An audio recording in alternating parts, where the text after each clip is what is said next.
things just go.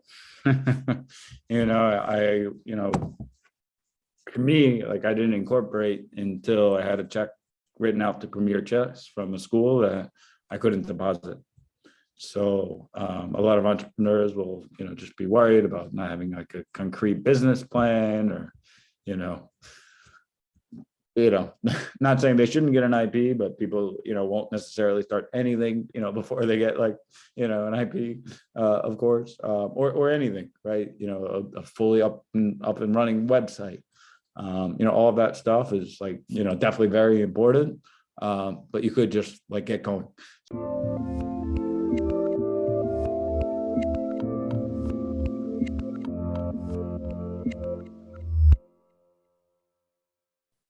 Hey everyone, this is Devin Miller here with another episode of The Inventive Journey. I'm your host, Devin Miller, the serial entrepreneur who's grown several startups into 7- and 8-figure businesses, as well as the founder and CEO of Miller IP Law, where he helps startups and small businesses with their patents and trademarks. If you ever need help with yours, just go to strategymeeting.com, grab some time with us to chat. We're always here to help. Now, today we've got another great guest on the podcast, Rabin. And Aaron is a national chess master, which was cool. Played since he was 7 years old. Growing up, did a few competitions. And won several competitions. Played chess off and on as he got older. Graduated in business, I think I said Aaron. I should have been Evan. So I apologize, Evan Rabin. But graduated in business and in international studies in 2012. Worked for Oracle for about 7 years and also worked for Rapid7 data security after that, and then started a chess company helping schools and corporations after about 5 years ago, and has been doing it as a full-time gig now and running his company. So with that much as a introduction, welcome on the podcast, Evan, not Aaron, Evan. Thank you so much. My pleasure being here. All right. Well, now that I've slaughtered your name, it's only going to go uphill from there or downhill, whichever way is a better way to go to the hill. But appreciate you coming on the podcast. And so other than messing up on your name, which I apologize for, I condensed your journey into about, the 30-second version of a much longer journey. So tell us a little bit about how your journey got started at 7 years old playing chess. Yeah, thank you. So I started playing chess when I was 7. My brother and dad taught me how. I quickly started playing the chess program in the school that Women's International Master Shanaz Kennedy was running at the Churchill School, which is actually a school in Manhattan for learning disabilities, where I was from kindergarten to 8th grade. 2 months after learning how to move the pieces, I played my first tournament. A month after that, I played in the Nationals in Peoria, Illinois, and have been pretty much playing ever since. I've taught on and off since I was 12. I made master when I was 20. And it's been a great ride since. I graduated. And you jumped through quite a bit, so I'm going to rewind just a little bit, because that, that makes it look easy. Like anybody can go play chess, win championships. Now, one of the questions I had, just kind of as a bit of an aside, but also along your journey, is, you started at 7, which is a younger age. Although I think my son started playing 7 or 8. He hasn't been any championships. He hasn't even competed. He just has fun playing it with that type of a thing. But, what was the motivation for, rather than just playing it for fun or at home? Was it just, hey, we got into the clubs at school and they naturally had opportunities to play into competitions? And how good were you? Grandmaster, champion? I don't remember the exact terminology. I think it's Grandmaster, but how far did you go while you're in school? National Master. All right, National Master. Now, what's the is there a different level? And this is just more of an aside, but I just find it interesting. So is there different levels, or how do you work your way up? So basically, National Master means your rating is 2,200 with the United States Chess Federation. In other words, I'm actually rated in the top 1.5% of chess players in the country. Right now, I think there's about 3,000 masters in the country. Nice. And just out of curiosity, kind of follow up on that. How long did it take you to kind of work your way up? Was it 7 years old? You became a national master right out of the chute and you were just amazing and it was a savant, or is that a longer period? Or I'm just out of a place of ignorance, but find it really interesting. How long did it take to kind of work your way up on that? Yeah, so for me, it took me actually 13 years. I was 20 when I made master. That said, especially now with computers and everything else, I was actually talking about this a couple of hours ago at one of our school programs. And nowadays, look, there's this kid, Tani, who I was actually also talking about this afternoon with actually someone on my podcast, Chris Johnson, who's a chess coach. And nowadays, kids are even becoming master, within 2 years, 3 years, because there's just so many great resources out there. They say, okay, now get into chess, work, do or play with in the clubs, work, or go to the champion or go and compete in championships, work your way up to national master, and it sounds like in a pretty elite status, or certainly work your way up to the top. Now, as you're going through all of that, going through high school and then went off to college, as you're going to college, was it kind of the intent that this was a fun thing that is a fun competition, or hey, I'm going to make a career out of this, or as you're kind of heading into college and kind of figuring out what you're going to do as you grow up, type of a thing? How did it, was chess anywhere in the picture, or was just kind of a fun aside and now you have to get serious? Yeah, I mean, I when I went to Brandeis, I certainly didn't expect to run a chess company. I did expect to be a little bit more in corporate America. Like I started, I was at Oracle, for 3 years, and Rapid7 for 1 year, and yeah, it was just kind of like fell into place, and I wanted to kind of sell what I loved. I was selling tech people, which was fun, but at the same time, I wouldn't say felt fake, but I did feel like I was, But just not in the industry. if I were to maybe paraphrase and just jump back a bit in the journey, it wasn't necessarily when you're going into college, it wasn't while you would have loved to, or maybe it would have been an option saying, hey, probably take the more traditional route of going to college, getting in a traditional degree and going that route. And I think when we talked a little bit before, you did it in business and international studies. Is that right? Correct. And then as you're coming out saying, okay, got to get a job, got to pay off the student loans or pay the bills. So you went to work for Oracle, and that, good job, good, or makes sense. And then I think from Oracle, before you started your company, what you're doing now, you also went and worked for a data security company, Rapid7. Is that right? That is correct.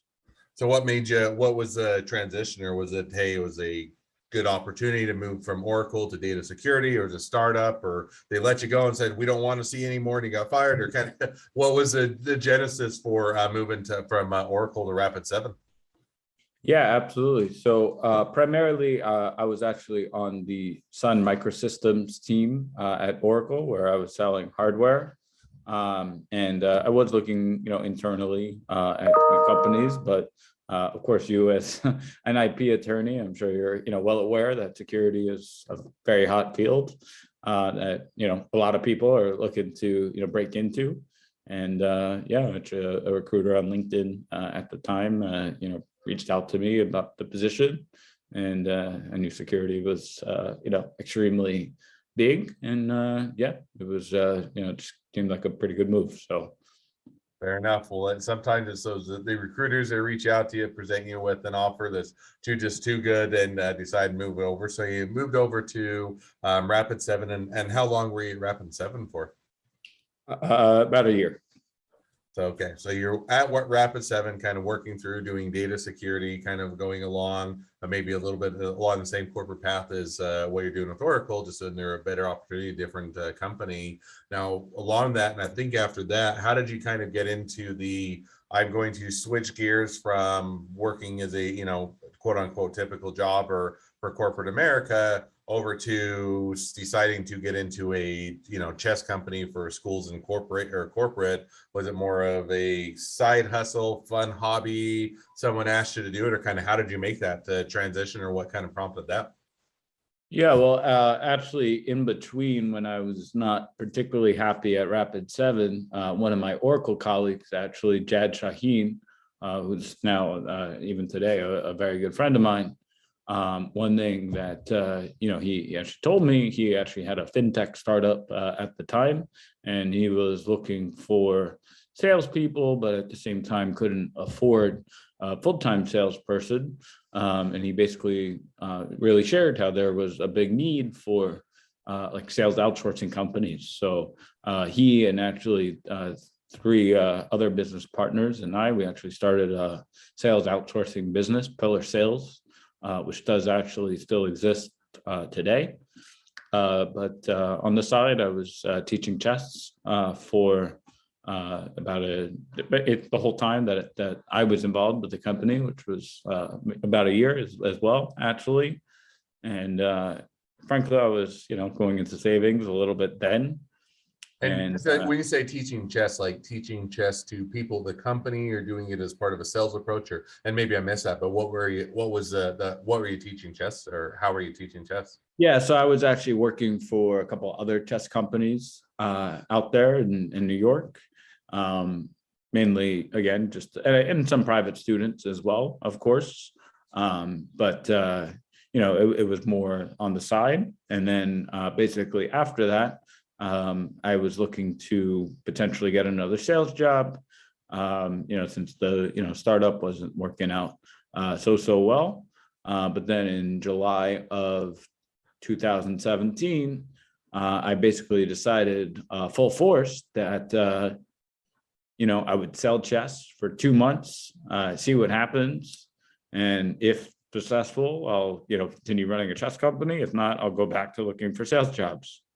And sure enough, within those 2 months, I was in 14 schools and had 10 instructors working for me. So it was a very good experiment. And since then, been running the program and the company very, very successfully. And we're in about 80 schools at the moment. Now, and I like that. So you say, okay, I think that there's maybe something here I might be able to make a go of it. I'll give myself a finite amount of time, 2 months, see if I can actually make some money at this or build a business around it. Now, as you're kind of breaking into giving yourself that 2 months, was it going towards schools, corporate clients, one-on-one training sessions? More of what did you have planned, or what was intent, or hey, I'll take whoever will pay me to teach chess, or kind of what was the kind of the sales or the business side of what you kind of thought might be the opportunity? Yeah, so back then I didn't even consider the idea of corporate classes, really, mainly because there was just no market for it. At least as I thought, because no one was doing it. I'm sure, again, in your space, this is something that you see all the time, being an IP just by nature, but you're dealing, I assume, with a lot of businesses that, have a product that there's just no market for yet, right? Because it doesn't exist yet. Is that fair to assume?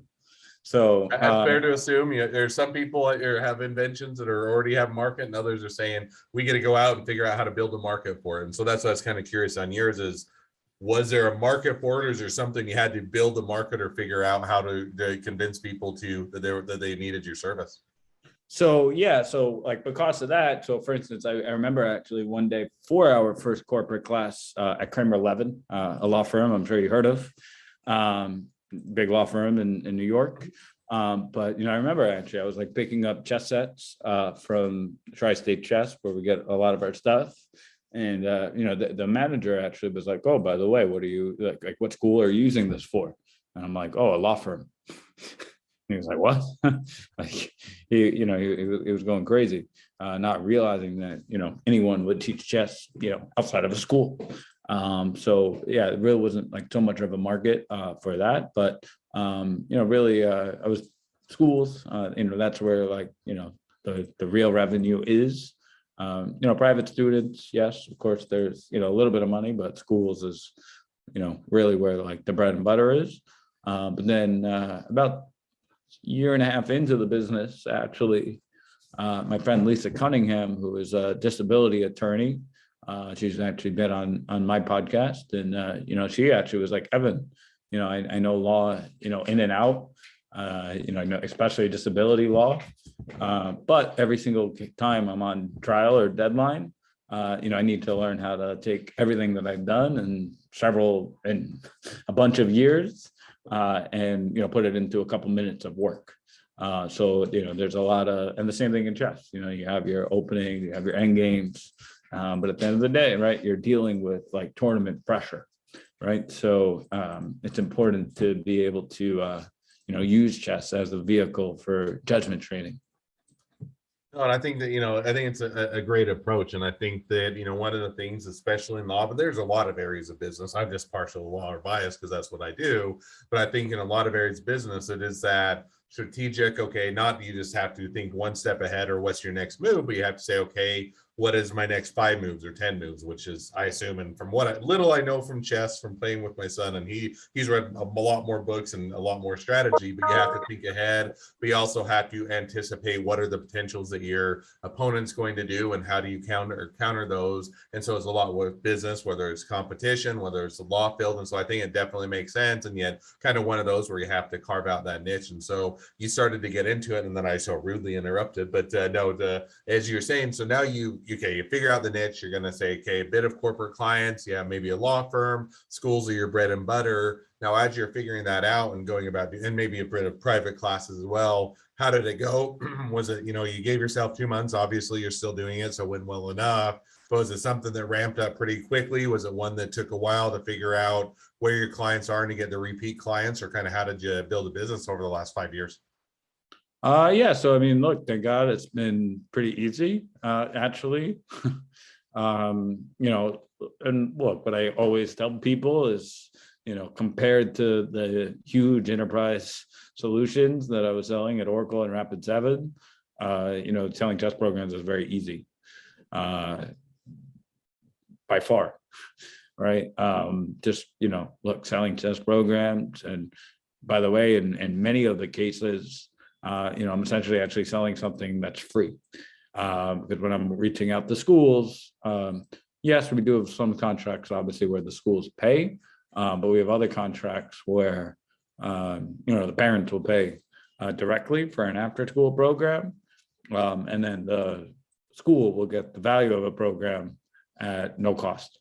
So, plus we have other schools where, the Department of Education pays lots of different things. So it's been honestly very easy to get the ground like running, and we're almost every day we're signing new contracts. So that's awesome. That's definitely a great problem to have, of signing a lot of contracts and having a different avenues, and kind of, find it interesting that, one of the things that you kind of said so nonchalantly, but I think is worth emphasizing is, some of it is the schools can't pay and it's the parents that pay, or some of it is educational programs. Some of it, if you're on the corporate side, it's the companies that are teaching for that training. But rather than just pigeonholing in, hey, there's only one way to sell this, only one structure, you're saying, hey, we'll be flexible. We'll see what works for each situation. And it's more of selling the product and the service, as opposed to having such a rigid structure, which I think there definitely makes sense, and is a good thing to take away if you're getting into an industry that maybe isn't so defined when you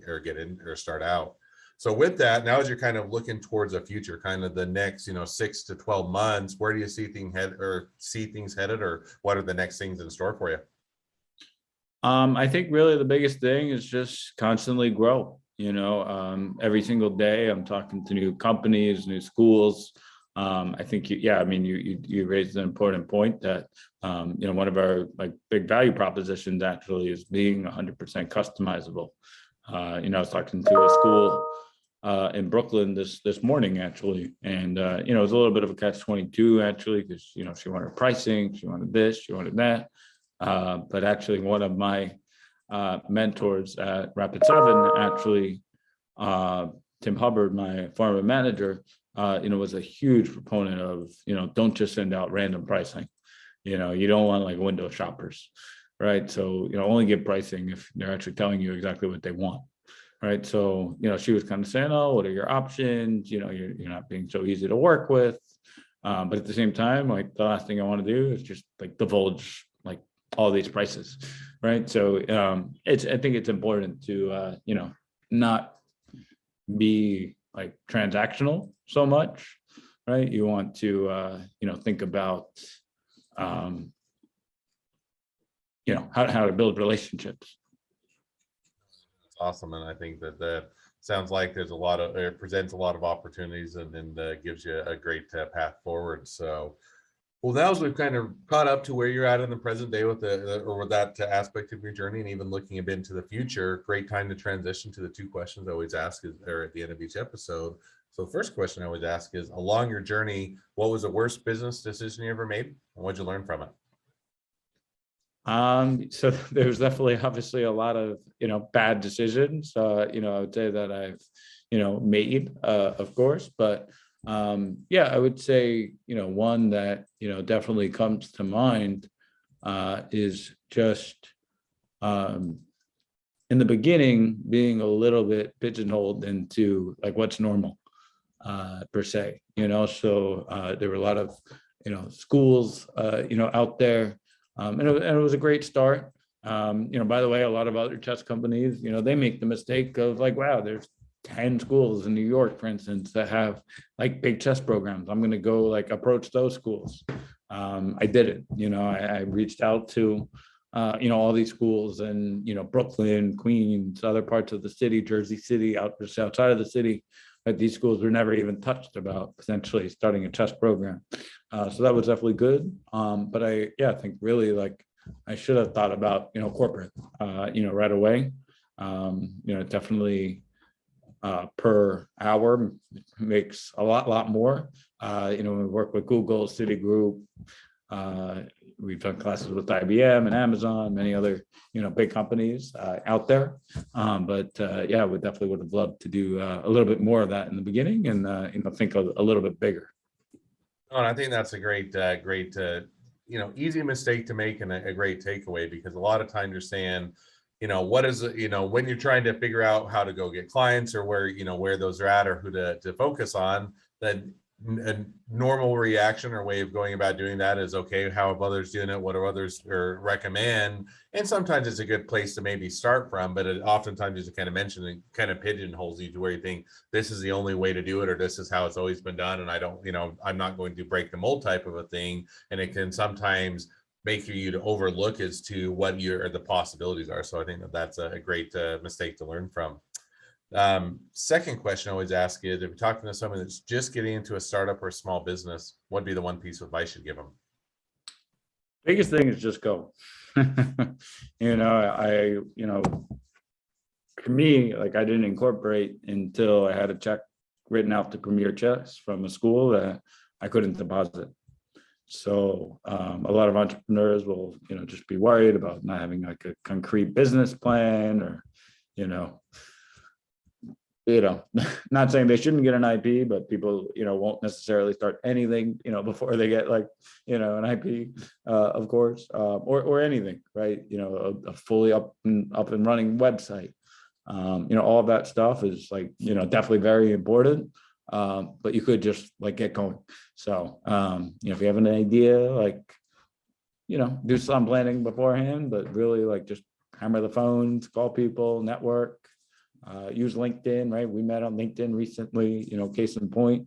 But just, get started. I like that, because I think that one of the things is, a lot of times as an entrepreneur, one is a lot of times you're excited about it, you have a lot of great ideas, you have something you're passionate about, but then all the fears creep in of, oh, what about this, or what if it doesn't work out, or how am I going to fund this? And not saying you shouldn't think about that, to your point, but oftentimes we talk ourselves out of what would be an opportunity. And we may get, I've met people that got into it and they hated entrepreneurship. They went back to corporate life and they were happy, but they also tried it out. And other people say, man, I wish I'd done this 5 or 10 years earlier in my career. I'd have been so much happier and be so much farther ahead than where I am now. So I love let's get going, figure it out, go try and do it. Fail if you and see, or find out that you don't like it, or succeed. But I don't, all those reasons why you shouldn't, or you tell yourself you shouldn't pursue it, shouldn't be a barrier for not trying it out. So I think that's a great takeaway. Well, if people want to reach out to you, they want to be a customer, they want to be a client, they want to be an employee, they want to be an investor, they want to be your next best friend, any or all of the above, what's the best way to reach out to you, contact you, find out more?